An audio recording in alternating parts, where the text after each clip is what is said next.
Welcome back to our channel, where we share valuable tips and tricks to enhance your Snapchat experience. In today's video, we'll guide you through the process of changing your password in Snapchat. By regularly updating your password, you can ensure the security of your Snapchat account. Let's dive into the full guide. Step 1. Open the Snapchat app on your device. Step 2. Tap on the account icon, located in the top left corner of the screen. From there, navigate to the gear icon, which will grant you access to the settings menu. Step 3. In the settings menu, find and tap on password. This option allows you to change your current Snapchat password. Step 4.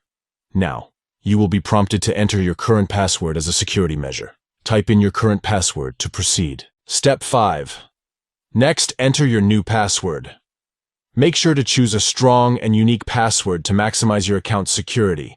Retype the new password to confirm. Step 6. Finally, tap on Set to save your new password. Congratulations, you have successfully changed your password in Snapchat.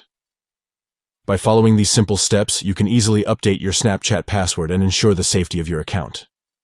Thank you for watching, and stay tuned for more exciting tutorials and tips to enhance your Snapchat experience.